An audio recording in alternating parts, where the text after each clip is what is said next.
Olá, bem-vindos.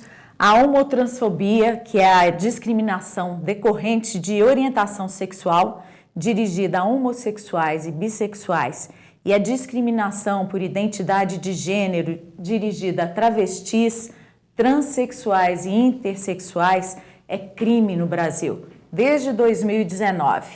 Mas a aplicação da decisão do Supremo Tribunal Federal de correlacionar esse tipo de crime com o de racismo ainda é um desafio no qual se empenha o Ministério Público. E é sobre isso que nós vamos falar aqui hoje no Além das Montanhas, que conta com a participação do promotor de justiça, Alender Barreto Lima da Silva, coordenador do CAU Especial, da Coordenadoria de Combate ao Racismo e todas as outras formas de discriminação do MPMG.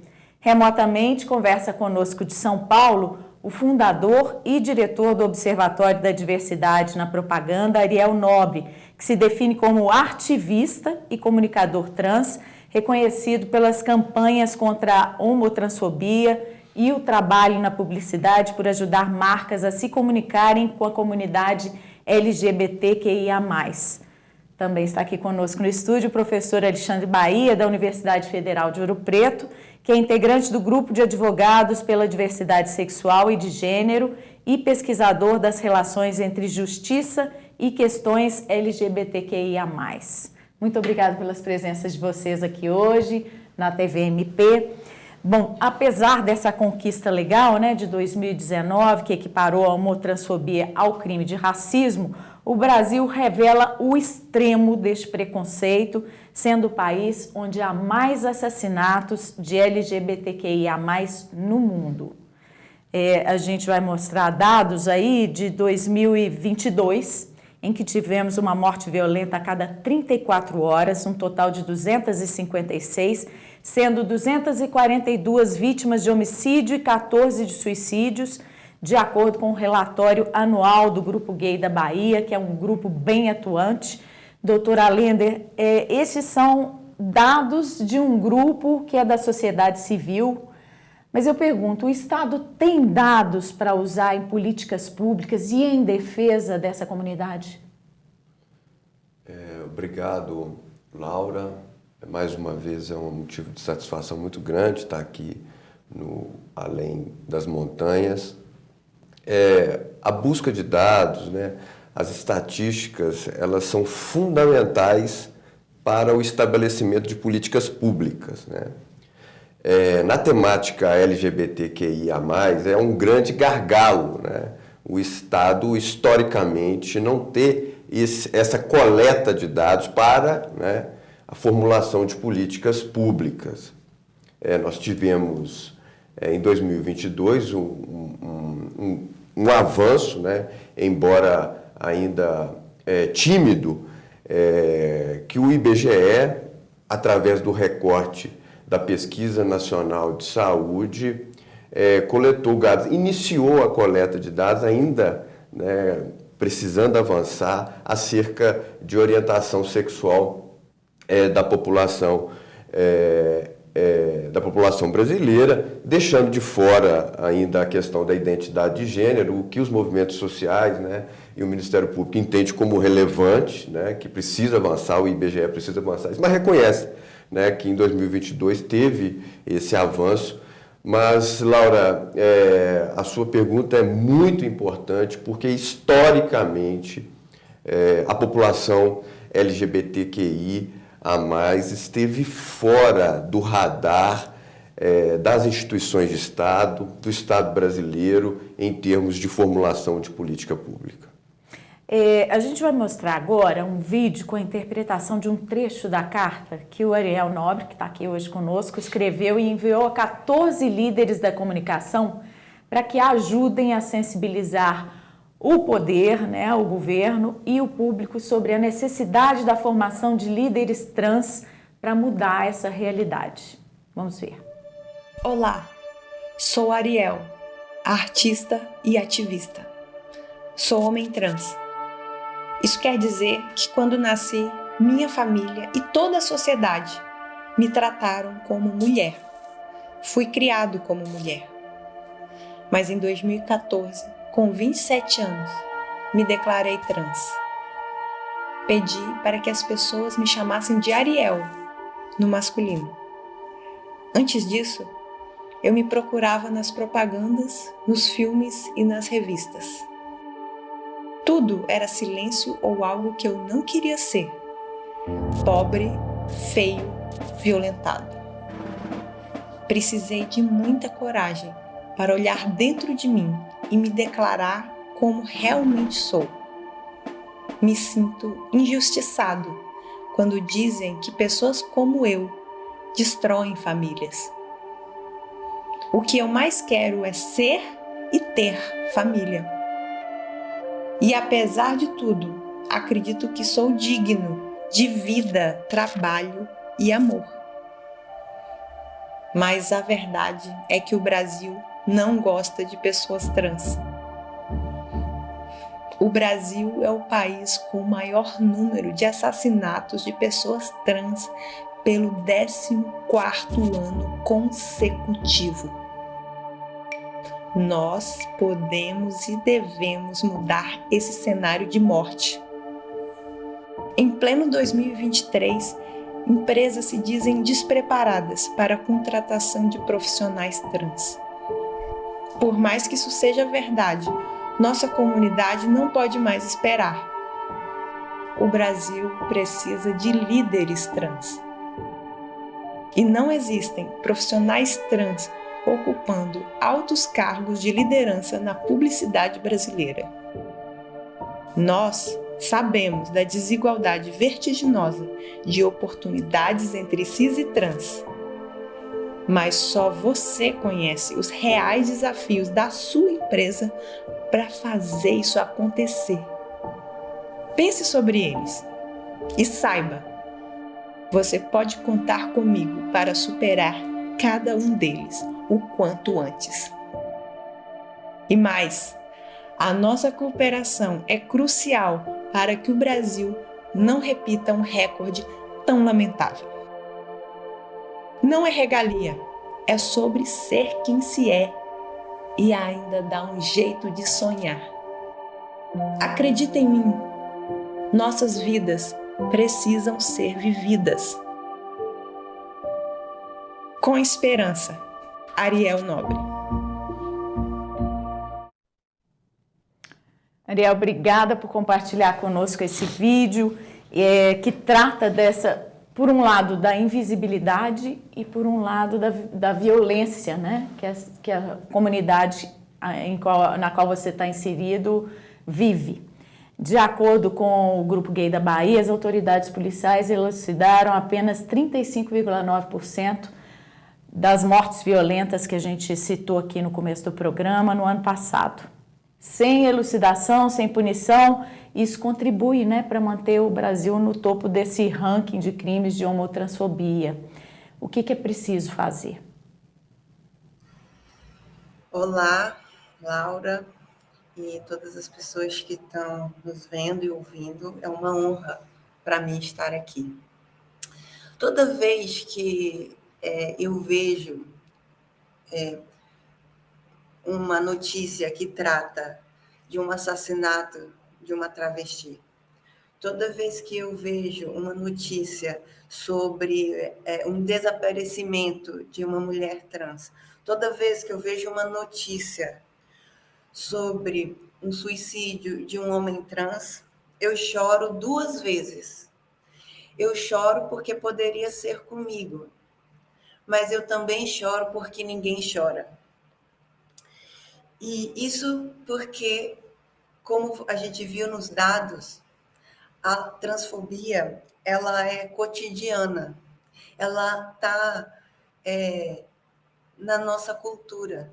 Esses dados estão escritos aí, mas eles estão também inscritos na minha pele, eles estão inscritos em como eu preciso agir no mundo para me defender e viver em um país que insiste em me condenar à morte por eu ser quem eu sou. E isso é muito vertiginoso, porque o Brasil, ele, além de liderar por 14 anos consecutivos assassinatos de pessoas trans, o Brasil também é o país que mais assiste pornografia trans, por exemplo. Então, o que está acontecendo nesse março, por exemplo, em relação às mulheres trans, que é horrível, que é vergonhoso para o Brasil, a gente está tendo pelo menos uma oportunidade de educação, de dizer, olha, pessoas trans e travestis fazem parte da família humana. E nós vamos fazer isso com políticas públicas, com contabilizar essas pessoas, esses sofrimentos e entregar com políticas públicas. Obrigada pela sua fala. A gente vai falar mais sobre esse março que você citou aí daqui a pouco no programa. Agora eu queria perguntar para o professor quais são as causas desse preconceito, dessa violência contra essa comunidade LGBTQIA+ no Brasil? De onde vem isso? Obrigado pela oportunidade de estar aqui. Eu acho que a gente tem várias questões, mas a gente pode resumir em questões religiosas. Tradicionalmente, nós somos uma sociedade com viés de religiosidade muito forte e de uma religiosidade que exclui, que é inerentemente excludente. O Brasil tem uma particularidade frente a outros países da América Latina, que é o crescimento de uma religiosidade muito específica que não existe em outros países da América Latina. Então, você tem vários países passando por um processo de decréscimo do número de pessoas religiosas, enquanto a gente tem um aumento. E isso, me parece, é um dos fatores que diferencia o Brasil de outros países da América Latina, que possuem legislações de proteção a pessoas LGBTQIA+, diferente do Brasil, que tem um total de zero legislações. A gente não tem nenhuma lei federal em mais de 30 anos de Constituição, e isso é algo muito... e coloca a gente na lanterninha de todos os países da América Latina, sem exceção. A gente está atrás de todos os países da América Latina, que todos eles têm alguma forma de legislação. Mesmo países bastante conservadores, como o Chile, por exemplo, que até 20 anos atrás sequer tinha divórcio, e eles têm uma legislação exemplar sobre a questão da punição da violência contra pessoas LGBT, que é a Lei Zamúdio, e a gente não tem. A gente tem a decisão do STF, mas a gente não tem nenhuma lei, não por falta de projetos. E aí eu chego num segundo elemento que me parece extremamente importante nessa equação, que é o fato de a gente ter um Congresso Nacional, que não representa, inclusive, a maioria da população. Ainda que boa parte da população brasileira seja conservadora, a maior parte da população brasileira, tem várias pesquisas que mostram, é favorável ao reconhecimento, por exemplo, do direito à união estável entre pessoas do mesmo sexo. E o Congresso Nacional, desde 1995, ele se recusa a aprovar legislações nesse sentido. Então, a gente tem um Congresso que, na verdade, não representa a maioria, que representa, na verdade, interesses de grupos muito bem organizados que freiam qualquer tentativa de avanço, mínimo que seja, nesse tipo de política.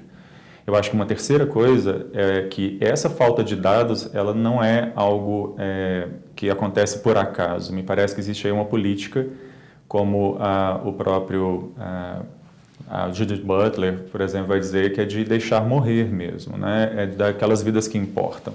O Estado brasileiro, ao não fazer estatísticas sobre violência, ou mesmo sobre a existência de pessoas LGBTQIA+, ele, na verdade, está deixando morrer. Ele, na verdade, tem uma ação, não é uma omissão, é uma ação deliberada, me parece, de, se não existem dados, eu não tenho como criar políticas, como o Allender lembra, né? Se a gente não sabe quem são e quais são as necessidades de um ponto de vista oficial, e não por dados extraoficiais, como o brilhante trabalho que o Grupo Gay da Bahia faz, mas que são dados extraoficiais, eu não me comprometo a realizar políticas. Então, acho que é um conjunto aí de coisas que acaba levando a população LGBTQIA+ no Brasil a um limbo, pelo menos do ponto de vista dos poderes executivo e legislativo no Brasil. Doutor Allender, o que se pode fazer, já que é no Congresso, nos parlamentos, em que se fazem as leis, como é que podemos fazer para que essas vozes sejam ouvidas, para que essas pessoas sejam reconhecidas? Laura, é um desafio enorme, né? Como bem disse o professor Alexandre Bahia, se trata de algo arraigado, algo estrutural, né? O preconceito contra a população LGBTQIA+, e como ele bem registrou a ausência de diversidade, né, representativa nas casas legislativas, que, enfim, que de certa forma representasse o povo brasileiro em toda a sua diversidade. O que eu considero importante, Laura, e o que é feito pelo Grupo Gay da Bahia, pela ANTRA e pelos movimentos sociais em si, é a mobilização social, né? É o fortalecimento da pauta através do engajamento das pessoas, é ocupar os espaços de fala, e aí eu parabenizo, né, o próprio Ministério Público pela iniciativa de criar um órgão especializado, né, na temática. Enfim, isso já é uma sinalização da importância do tema para a instituição. Intensificar os debates, né, nas instituições. Por exemplo, né, ano passado nós fizemos 2 ações educacionais aqui no Ministério Público, no sentido de envolver as promotoras e os promotores de justiça de todo o Estado com a temática. Enfim, é um trabalho de mobilização que eu definiria, Laura, e um aprofundamento em medidas educacionais, evidenciar também a questão da não banalização da homotransfobia, a gente trabalhar para combater a normalização disso. Isso tem que ser nomeado, isso tem que ser dito, isso tem que ser processado e responsabilizado. Essa é a nossa luta. E essa responsabilização tem que começar nos espaços de poder, né? Depois do intervalo, nós vamos falar sobre atitudes de parlamentares, líderes políticos que amplificam esse discurso preconceituoso e de ódio às pessoas trans. A gente volta já já.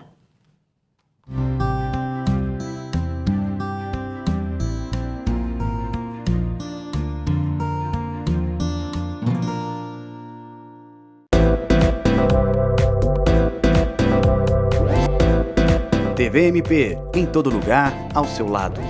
Realização: Ministério Público de Minas Gerais.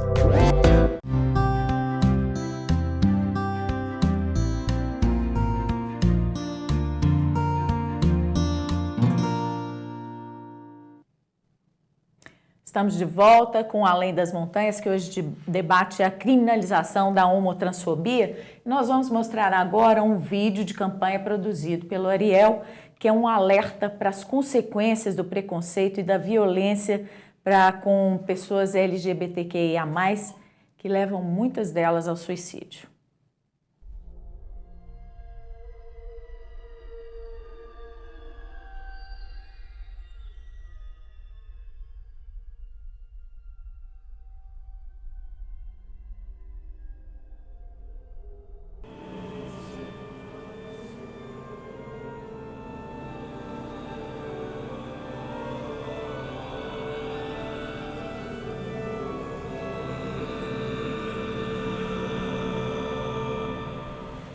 Recentemente, tive a oportunidade de olhar nos olhos de um agressor.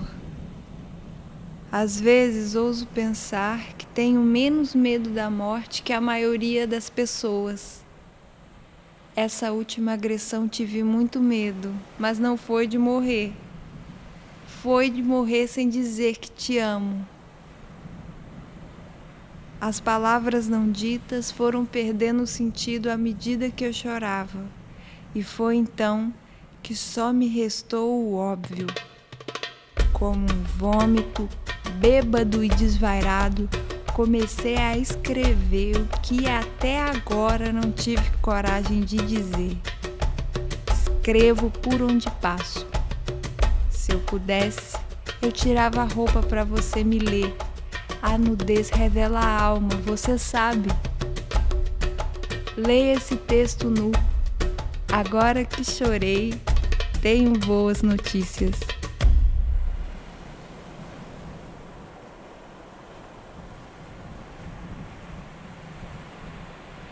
Eu, quando me permito ser, aprendo dizer sim. Mergulho em cada poro infinito do saber. Encontro Deus em mim. Como um rio que deságua no mar, resisto a cada instante a caminhar. Navego em minhas ondas, me deslizo sem pudor, me percebo objeto do amor. Recentemente, nós tivemos um parlamentar que subiu à tribuna no Congresso. No Dia das Mulheres, fez um discurso debochado contra as trans. E eu queria pedir ao Ariel que comentasse esse episódio, né? Porque aqui é seu lugar de fala mais do que de ninguém. Bem, eu quero conversar com as pessoas que estão nos ouvindo sobre o que aconteceu na Câmara no Dia das Mulheres, quarta-feira, porque foi muito grave, sabe? Porque o deputado Nicolas Ferreira, de Minas Gerais, falou que homens que se vestem de mulheres estão tomando o espaço de mulheres. Então, para quem está assistindo, eu quero falar da real situação da comunidade trans no Brasil. Entra ano, sai ano, entra governo, sai governo, de direita e de esquerda, inclusive, e o Brasil segue matando as pessoas trans. O movimento social, desde que eu entendo por ele, desde que eu participo dele, a maior pauta da comunidade trans é pela vida. É por sair de casa sem morrer. É sobre ter acesso ao banheiro. É sobre ter acesso à luz do dia. É sobre ter acesso à dignidade. É sobre ter acesso a trabalho. A gente não está em condição de tomar o lugar de ninguém. A gente não tem sequer essa possibilidade, porque a gente ainda está lutando pelo mínimo. Isso é ser trans no Brasil. Como eu disse, o Brasil é o país que tem mais números de assassinatos de pessoas trans por 14 anos consecutivos. Isso quer dizer que isso é uma erva daninha que está nos nossos corações, porque só algo tão irracional como a transfobia é capaz de fazer mães expulsarem filhos de casa. Entende? Então, o que o deputado Nicolas Ferreira fez é crime. É crime. Então, eu quero, assim, o que é mais importante? O que a gente realmente precisa ter vergonha? Eu precisei de coragem para olhar dentro de mim e falar, cara, não, eu sou trans, e me declarar do jeito como eu realmente sou. Mas, muitas vezes, eu tive vergonha de ser quem eu sou. E quando eu tenho essa vergonha, eu tento me perguntar, o que é realmente vergonhoso? Ser quem eu sou? Ou a gente está num país que tudo bem ser o país que mais tem assassinatos de pessoas trans por 14 anos consecutivos, sendo 80% deles de forma cruel. O que é realmente vergonhoso? Quem a gente precisa ter vergonha?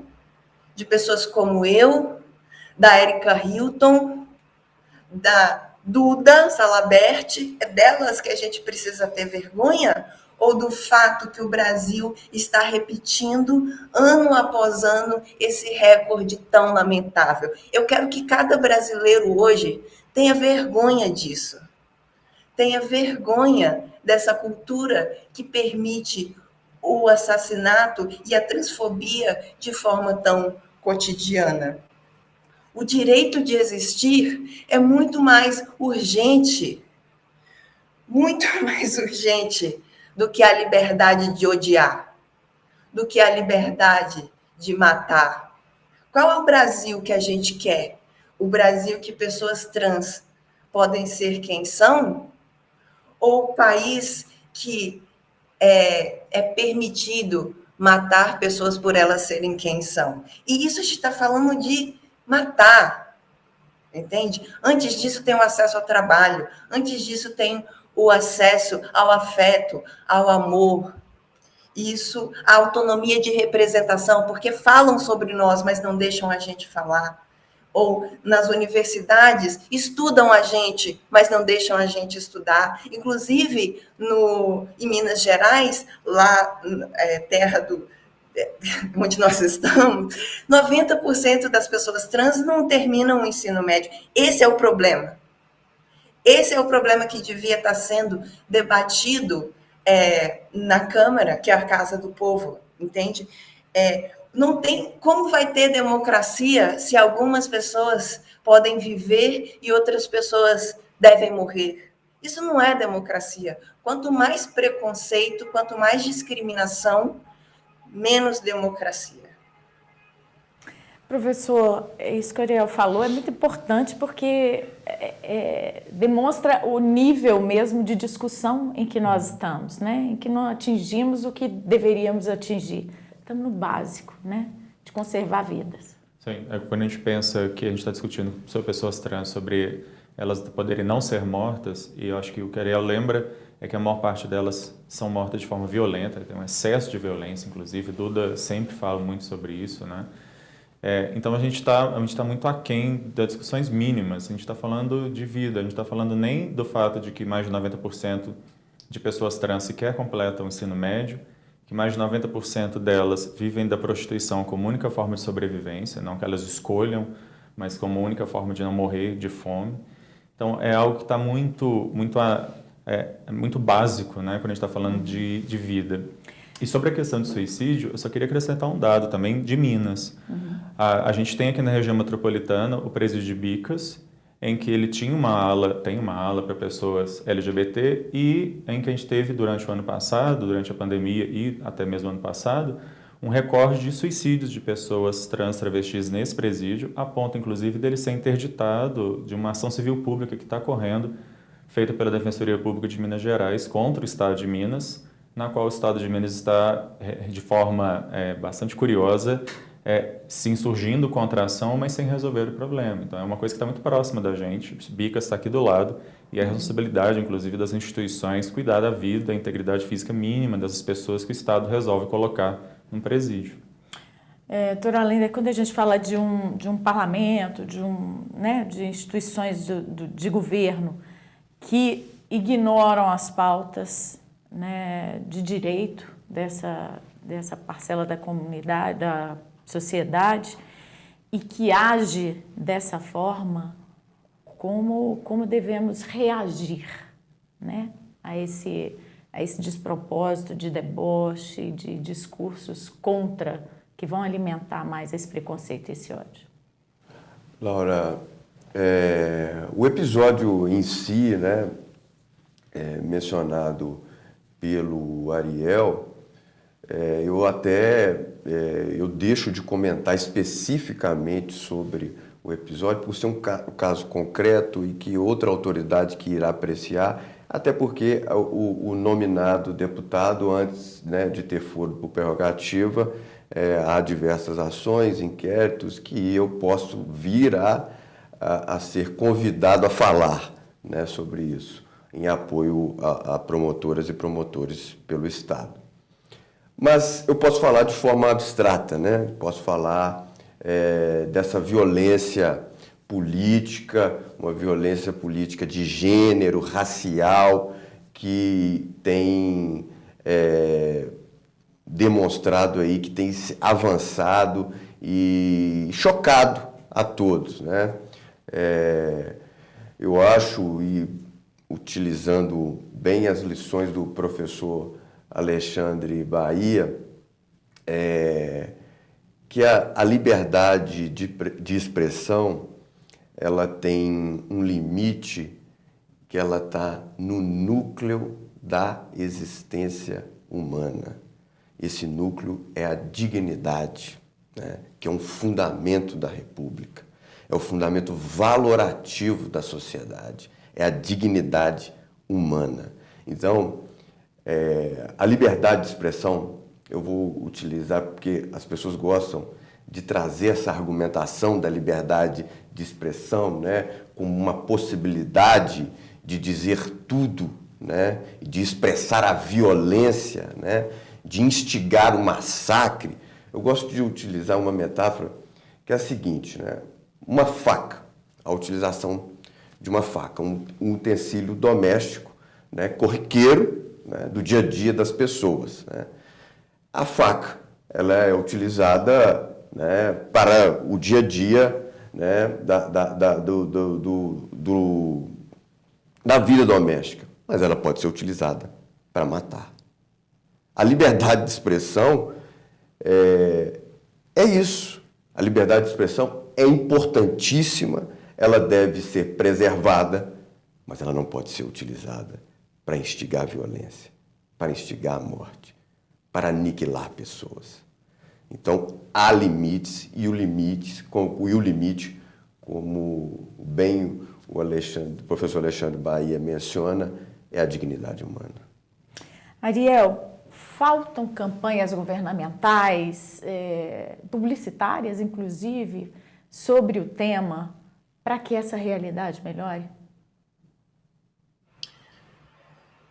Olha, sim, faltam. O que falta são narrativas transafirmativas, tanto da parte de campanhas que venham do Estado, tanto campanhas que venham das marcas. Mas para isso acontecer, para o Estado brasileiro, para que as marcas que tenham operação no Brasil façam essas narrativas transafirmativas, a gente precisa dar um passo atrás, que é a sociedade, ou seja, o governo, né, que está presidindo o Estado, abraçar mesmo a dignidade trans, a luta pela dignidade trans, porque o que acontece é que quando a gente está para colocar uma ação de educação nas escolas, quando a gente está para colocar uma campanha de educação, uma campanha transafirmativa, vem uma extrema-direita barulhenta e para isso, atrapalha esses processos. E o que eu vejo quando eu vou conversar com as pessoas, eu vou falar, olha, a gente precisa falar para as crianças que tudo bem ser trans, que pessoas trans têm direito à dignidade. É isso que a gente quer falar. Mas toda vez que eu vou ter essa conversa com as pessoas, me vem já um discurso assim como se a gente quer obrigar as pessoas a serem trans. A gente quer obrigar as pessoas a serem gays. E isso, sinceramente, isso não é verdade. Isso não é verdade. Como eu disse no bloco anterior, o que a gente quer é ter dignidade, é anterior a isso. A gente não quer tomar o lugar de ninguém. As mulheres trans não querem tomar o lugar das mulheres que não são trans. Isso não passa pela nossa cabeça. Ninguém acorda de manhã e fala, caramba, enquanto eu não destruir 5 famílias, eu não durmo hoje. Não, o que destrói famílias é o discurso que pessoas trans destroem famílias. Porque o que está destruindo a família? Pessoas como eu serem quem são, entende? Então, para que a gente tenha essas campanhas educativas, a gente precisa, como sociedade, fazer essas perguntas, encarar esse debate e abraçar com cidadania as pessoas trans. Esses poucos dados que a gente tem, por exemplo, do Grupo Gay da Bahia, é feito à unha, né?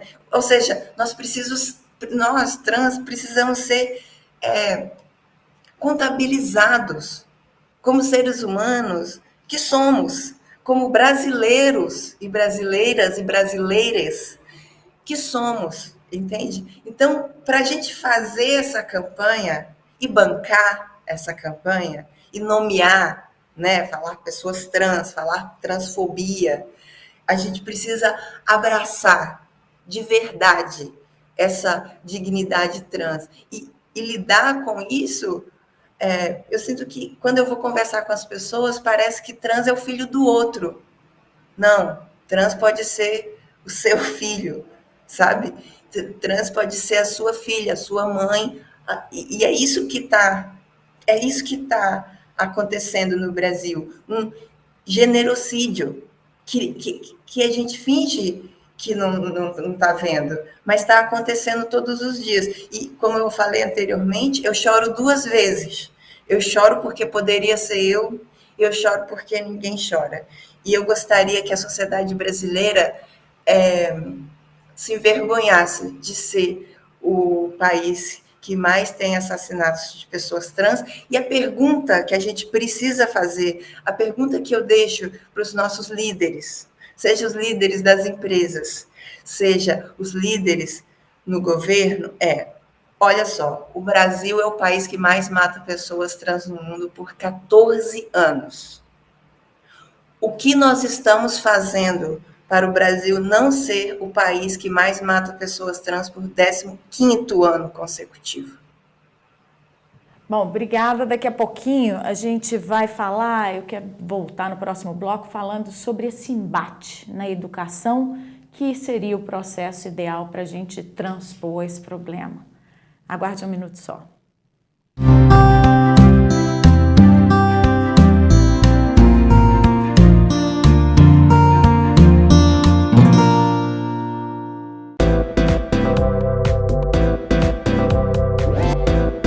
TVMP, em todo lugar, ao seu lado.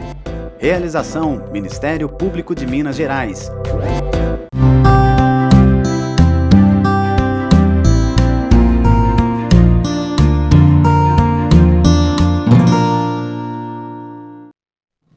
Neste último bloco do Além das Montanhas, vamos falar sobre ações para combater a homotransfobia.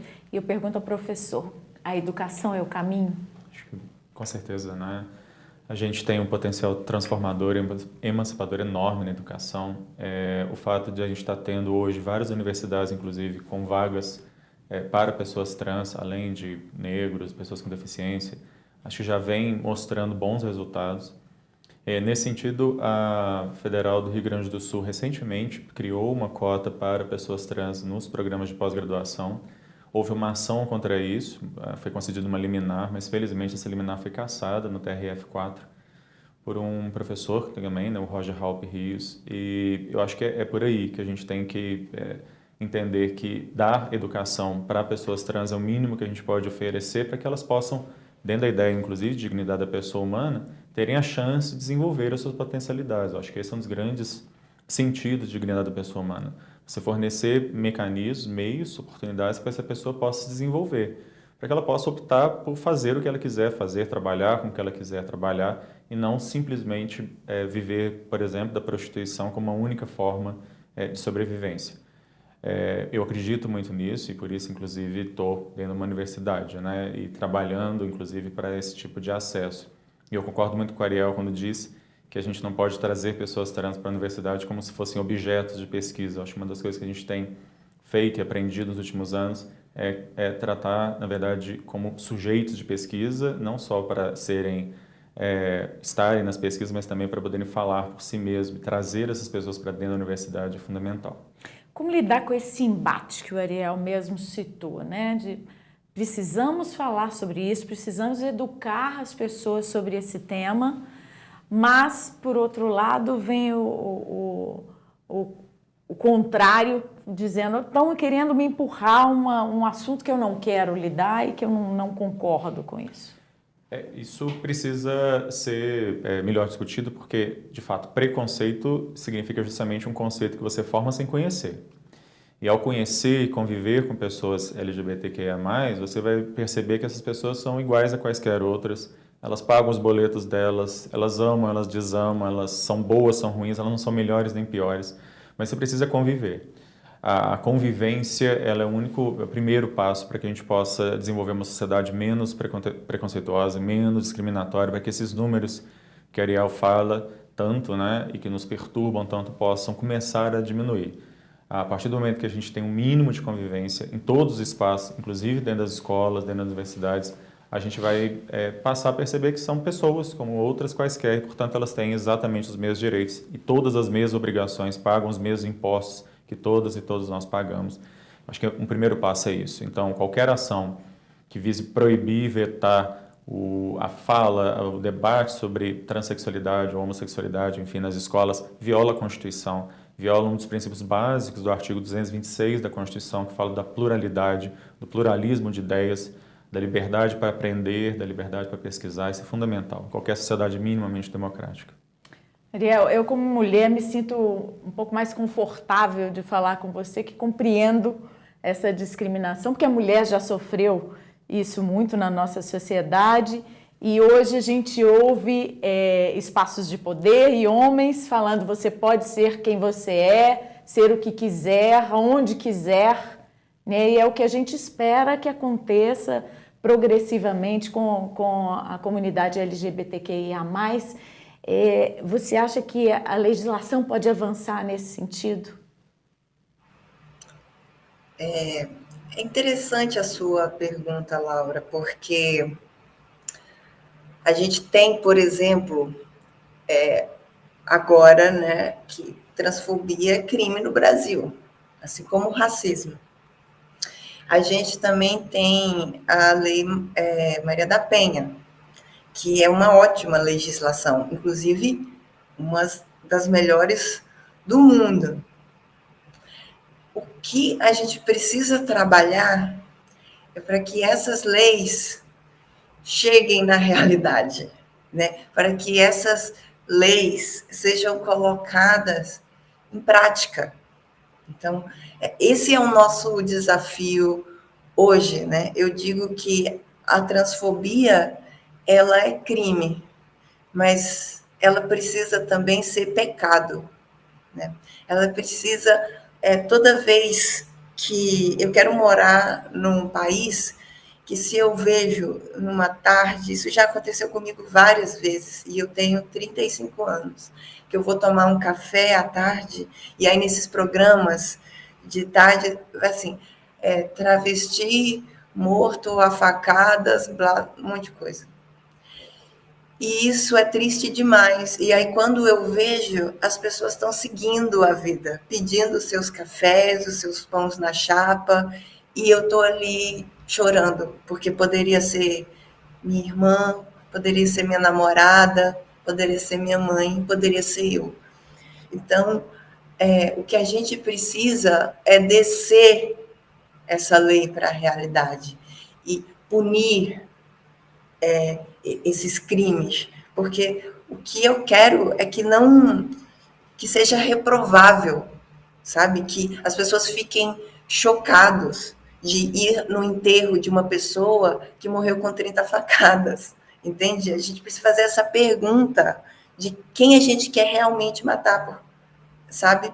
Então, o sonho que a gente precisa construir nesse país é um sonho que as nossas vidas sejam possíveis. Inclusive, eu gostei muito dessa fala sobre cotas, porque o filme que a gente assistiu, inclusive eu estou aqui hoje por causa de cotas para pessoas trans, inclusive, porque esse filme foi a primeira vez que teve cotas no cinema brasileiro para pessoas trans, na Prefeitura de São Paulo em 2016. E isso foi crucial para que eu pudesse falar sobre as minhas experiências trans a partir da minha perspectiva. E não uma pessoa que não é trans olha para mim, faz um documentário sobre a minha história e é promovida e, enfim, ganha prêmio no exterior,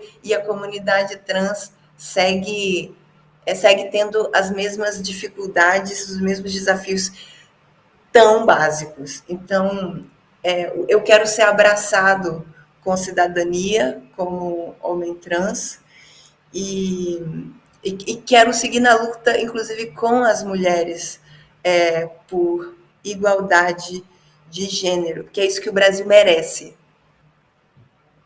Doutora Lender, a gente espera que o Estado adote medidas, ações, campanhas para mudar essa realidade. Enquanto isso não acontece, instituições como o Ministério Público, a sociedade civil, o que podem fazer para melhorar essa situação?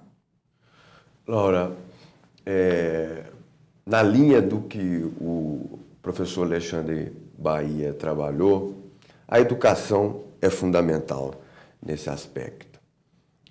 Eu lembro aqui agora daquela máxima tão conhecida, né, do Nelson Mandela, em que ele diz que ninguém nasce racista, preconceituoso, né?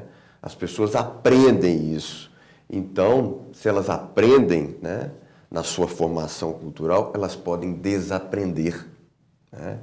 E eu acho que nós temos que passar por esse desaprendizado, né? Uma cultura patriarcal, heteronormativa, portanto homotransfóbica, né? Você levantou a questão da mulher, né? Que, enfim, toda a luta histórica, né? de colocação da mulher como sujeito de direito, né? E hoje a pauta que emerge é uma pauta de defesa da comunidade LGBTQIA+, que passa pela educação. Educação como processo democrático e cidadão. Eu quero registrar, Laura, antes de falar do papel do Ministério Público na educação, eu queria dizer das legislações de educação no Brasil.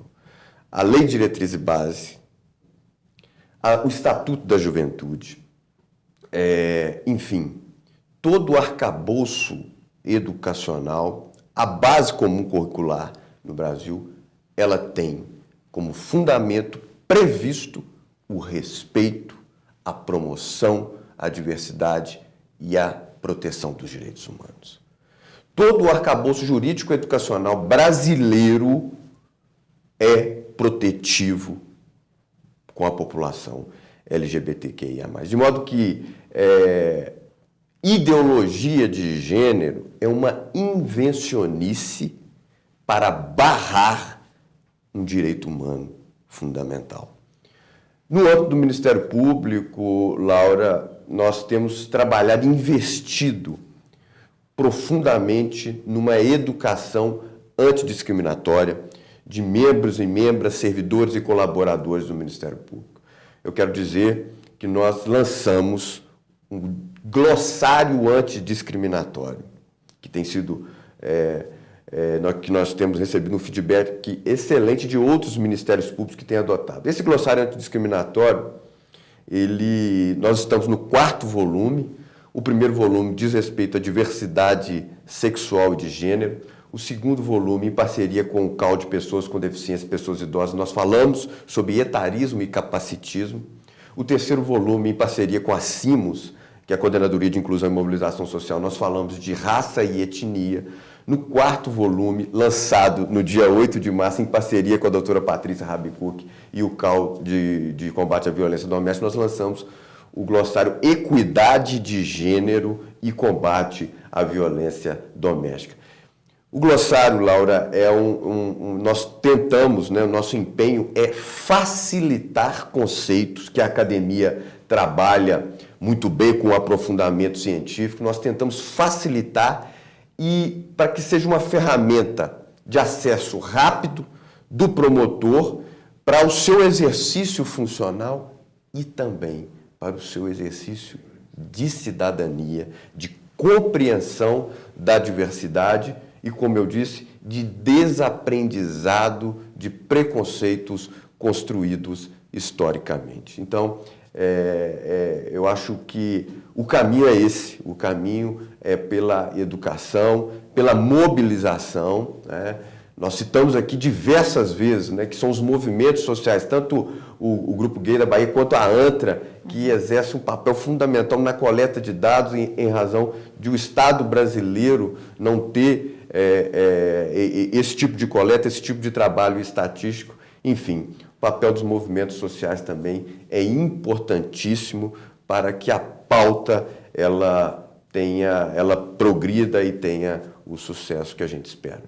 Identificar esses grupos que promovem essa batalha, né, essa luta pelos direitos e colaborar com eles seria uma ação? Sim. Esses grupos, eles exercem um papel fundamental na democracia brasileira, né? Evidenciando as pautas, né? Mobilizando pessoas, e de modo que em Minas Gerais nós temos movimentos sociais importantíssimos. Eu cito aqui a ABGLT, cito a Aliança Nacional LGBT, que tem representação aqui no estado de Minas Gerais, que são grandes parceiros aí na luta por cidadania. Professor, a integração do meio acadêmico com esses grupos é importante para essas ações educativas também? Sim, fundamental, porque na verdade as nossas demandas vêm muito através de movimentos sociais, para a gente poder conhecer e para a gente saber, inclusive, o que é a demanda da população, né? A gente vem promovendo encontros, a gente vem promovendo eventos em que essa discussão entre academia, movimentos sociais e instituições como o Ministério Público são fundamentais para essa troca de experiências e para a gente poder formular políticas, formular pedidos e pautas para que possam ser colocados nos órgãos oficiais, é fundamental. Quais são esses grupos e meios de informação sobre essa temática da homotransfobia que a sociedade, o público que está nos assistindo pode buscar? Acho que além a ANTRA, acho que é fundamental para a gente poder. Eles têm um boletim que eles publicam todos os anos, é um boletim que fala sobre a questão da violência, das mortes, mas também de outras questões econômicas, educacionais. Aqui em Minas, além dos que o Allender citou, acho que vale a pena citar o CELOS, que é de Contagem, mas é a maior ONG que a gente tem no estado, e eles fazem um trabalho fundamental, inclusive são aqueles que organizam a parada LGBT aqui em Minas, aqui em Belo Horizonte. Acho que esses são os principais, que são todos acessíveis através das suas páginas oficiais, inclusive em redes sociais. Fazem um trabalho espetacular, apesar dos poucos recursos e apesar de toda uma resistência que existe muitas vezes de órgãos oficiais, eles fazem um trabalho espetacular. O Ministério Público tem contato com esses grupos, ações em conjunto previstas? Sim, Laura.